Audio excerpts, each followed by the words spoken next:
안녕하세요. 베아트리체의 책 산책입니다. 기분 따라 행동하다가 손해보신 적 있으신가요? 누구나 한 번쯤은 그런 기억이 있으실 텐데요. 한 사람의 진면목을 보려면 기분이 안 좋은 때를 살펴야 한다고 합니다. 기분이 좋은 날은 상대의 실수도 너그럽게 이해하겠지만 기분이 안 좋을 때는 다른 사람에게 웃으며 인사하는 것조차 고난도 미션일 겁니다. 이 책은 기분을 잘 다스리지 못해 기어이 못난 태도를 보여주고 마는 사람들, 기분에 조정당하고 감정에 휘둘리는 이들이 꼭 알아야 하는 심리에 대해 이야기합니다.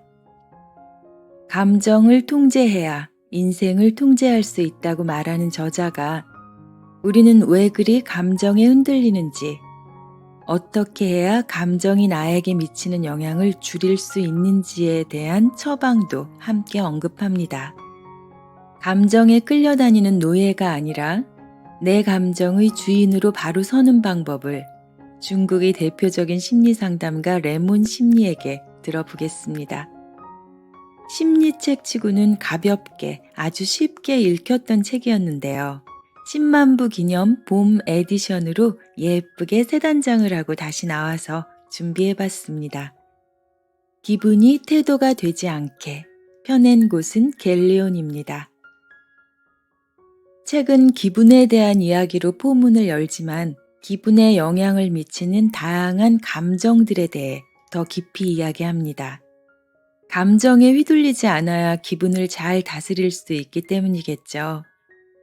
그 대처 방법에는 감정을 통제해야 한다는 이야기도 있고, 동시에 감정을 애써 억누르지 않아도 괜찮다는 이야기도 있습니다. 어떤 상황인지에 따라서, 어떤 감정인지에 따라서 그것을 다루는 방법은 달라진다고 말합니다. 또한 우리가 흔히 부정적으로 생각하는 나쁜 감정들도 쓰기에 따라서 장점이 있다고 말합니다. 결국은 온갖 기분과 감정을 내 편으로 만들어 현명하게 사용해야 한다는 말입니다. 저자의 이야기 들어볼게요.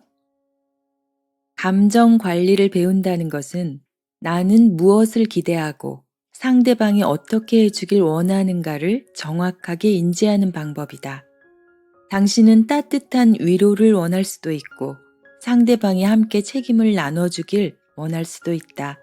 또 누군가가 당신의 감정을 알아주기만을 바라는 것일 수도 있다. 이처럼 정확한 방향성과 올바른 방법을 파악해야 감정으로 인해 힘들어지지 않을 수 있다. 네, 이 책 안에는 32가지의 내 감정에 대처하는 방법이 쓰여져 있는데요. 저는 5가지만 추려서 짧게 소개해 드릴게요. 내 기분은 내 책임입니다. 기분이 안 좋은 날에는 나도 모르게 기분이 밖으로 드러난다.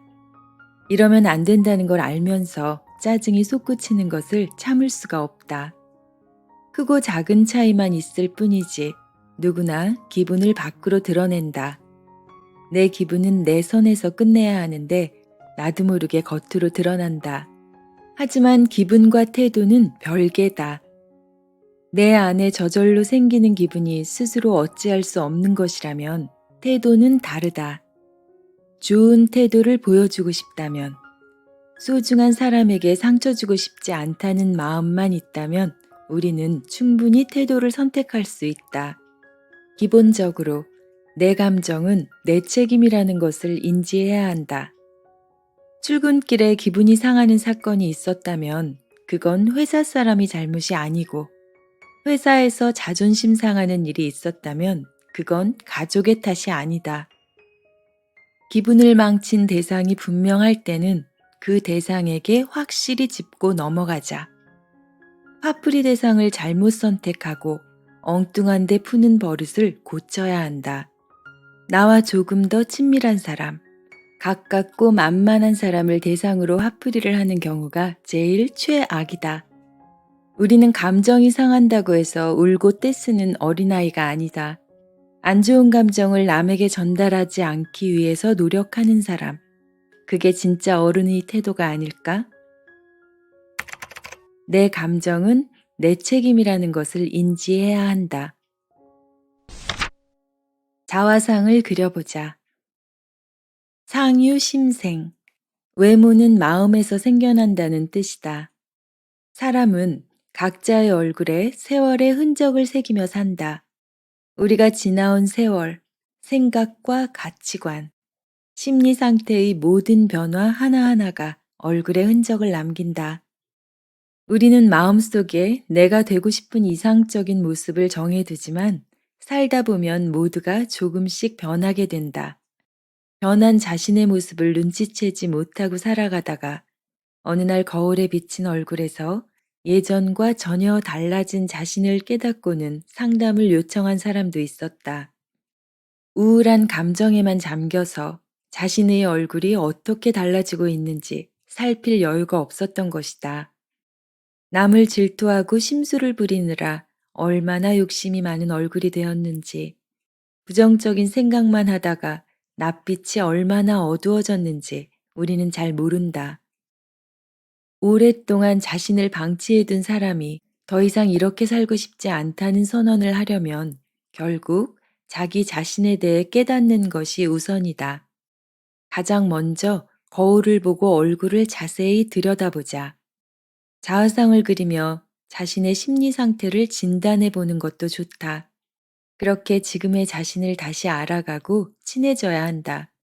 나의 표정이 초조한지 안정적인지, 무뚝뚝한지 생기 있는지 살펴보자.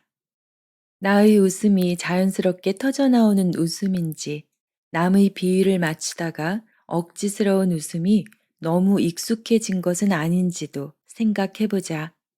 그러고는 내가 원하는 모습이 무엇인지를 떠올려보자.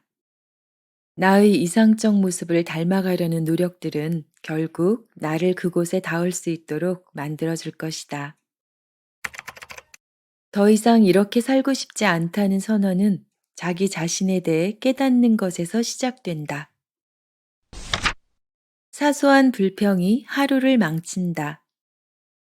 넌 왜 이렇게 불만이 많아? 고등학교 때 친구에게서 이런 질문을 들었을 때 머리를 얻어맞은 듯 멍해졌다. 내가 불만이 많다고는 단 한 번도 생각하지 못했기 때문이다. 친구에게 너무 미안했고 부끄러웠다. 버스에 사람이 너무 많아 짜증나. 아, 왜 이렇게 더워? 짜증나. 그야말로 짜증난다는 말이 입에 붙어 있던 시절이었다. 지금 생각해보면 습관적으로 불평을 했던 것 같다. 이런 습관적인 불평은 내 하루를 망치고 내 관계를 망치며 결국 나를 망쳤다. 엉망인 하루하루가 모여 결국에 나는 불만이 많은 사람이 되어 있었다. 모두가 속으로는 잘 알고 있을 것이다. 사사건건 불평을 한다고 해서 자신에게 이득이 될 일은 전혀 없다는 것을 말이다. 불평하는 습관이 들면 일이 잘 풀리지 않을 때마다 자신에게서 원인을 찾는 대신 다른 사람을 부정하게 된다. 그러다가 툴툴대는 내가 싫어져서 기분은 더 최악으로 치닫는다. 나의 못난 성격으로 주변 사람이 등을 돌리는 것만큼 힘든 일도 없다. 도대체 어떻게 해야 불평을 멈출 수 있을까?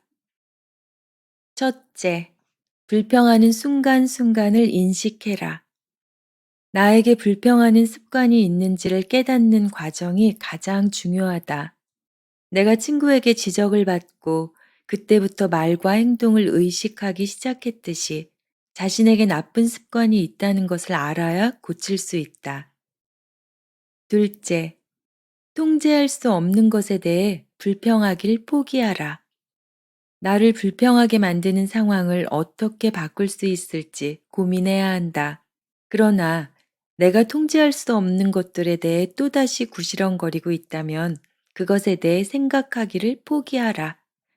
불평은 사람의 에너지를 가장 많이 소모하는 무익한 행위다. 불평을 한다고 해서 상황이 나아지지 않는다. 통제할 수 없는 것들에 대해 불평하는 것을 멈춰라. 내 감정은 내 것이 아니다.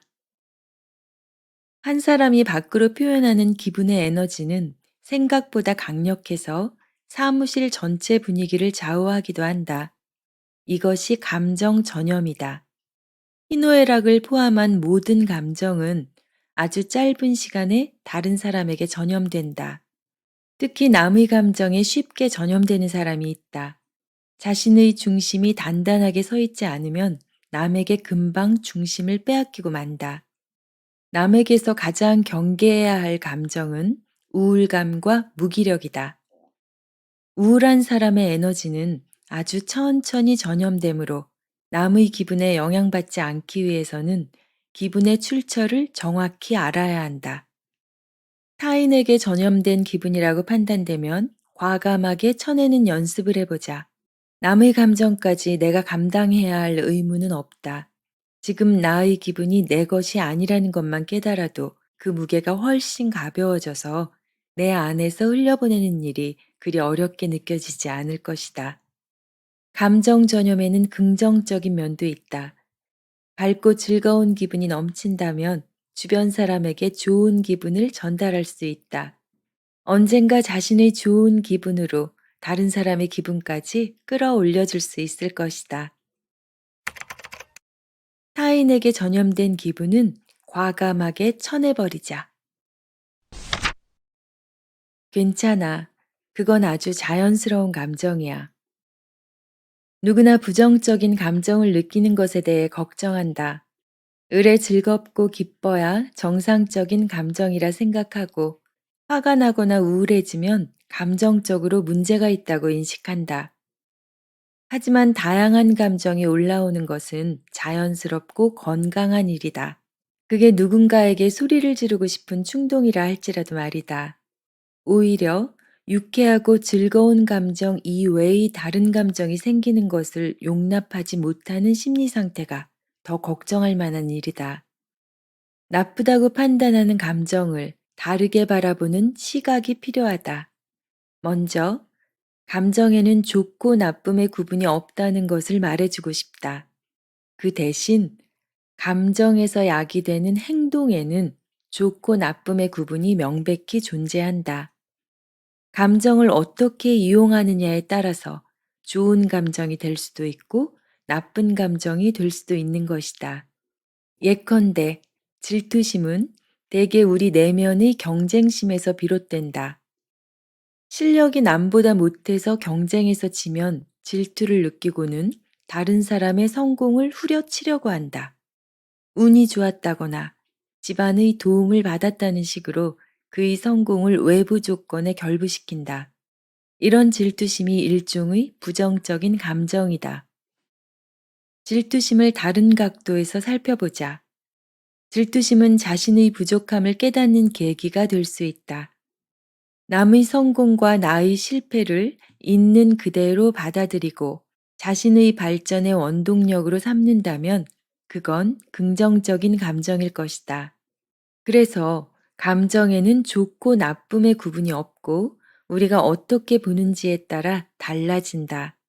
그러므로 감정적인 문제를 걱정하지 말고 감정을 인정하고 흘려보내자. 감정에는 좋고 나쁨이 없다. 감정에서 야기되는 행동에 좋고 나쁨이 있을 뿐이다. 네. 화가 나기 직전에 마음속에 일시 정지 버튼을 누르고 정말 화를 낼 일인가 몇 차례 물어보기. 화가 나서 누군가에게 상처를 주기 전에 심호흡 3번 하며 뇌의 온도를 내려주기. 이건 감정 다스리기 기본 중의 기본이겠죠? 삶을 변화시키는 15분의 기적, 베아트리체의 책 산책이었습니다.